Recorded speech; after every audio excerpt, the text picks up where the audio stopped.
Mungkin ada dari kalian yang masih mempertanyakan, kenapa sih motor-motor 2 tak itu mesti pakai oli samping, padahal motor 4 tak nggak ada istilah oli samping?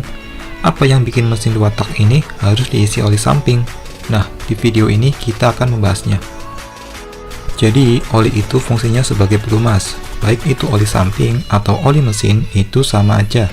Tapi, kenapa mesin 2 tak olinya terpisah? Nah, biar paham, kita perlu tahu sedikit tentang konstruksi blok silinder pada mesin 2 tak.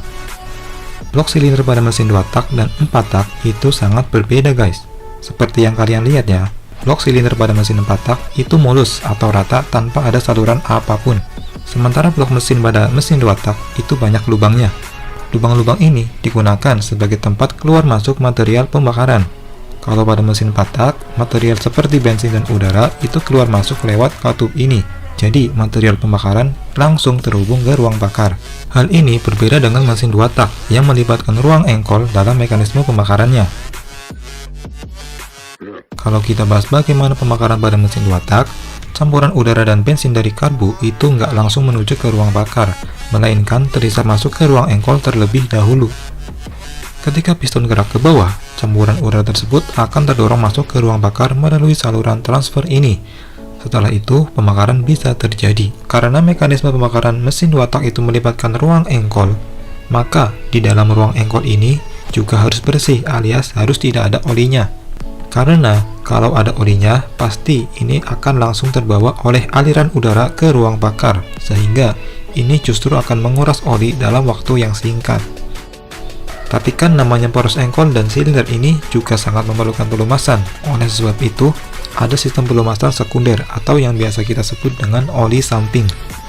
Jadi, oli samping itu akan fokus untuk melumasi silinder dan poros engkol ini. Lalu, bagaimana caranya oli samping bisa menjangkau area tersebut? Oli samping bekerja dengan mencampurkan oli ke dalam aliran udara intake. Jadi, tangki oli samping akan terhubung dengan pompa yang letaknya di sini. Pompa ini terhubung dengan poros engkol mesin sehingga debit pompaannya dipengaruhi oleh kecepatan mesin. Lalu kemana arah pompaannya? Pompa ini akan memompa oli samping dari tangki oli samping ke intake manifold. Tepat sebelum memasuki ruang engkol, ada selang untuk mengeluarkan teresan oli samping sehingga oli samping bisa ikut terhisap bersama campuran udara dan bensin. Jadi yang terhisap masuk ke ruang engkol itu ada 3 material, yakni udara, bensin, dan oli samping. Otomatis, ketika campuran ini bergerak ke ruang engkol, oli ini bisa melumasi bagian poros engkol sekaligus silindernya. Ya kurang lebih konsepnya seperti itu.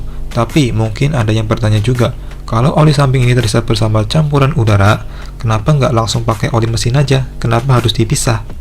Itu karena ada perbedaan viskositas atau kekentalan antara oli mesin dengan oli samping. Oli samping dibuat lebih encer supaya bisa mudah tercampur dengan aliran udara. Sementara oli mesin juga akan melumasi bagian transmisi, yang kalau terlalu encer, ini justru akan membuat transmisi bunyi kasar.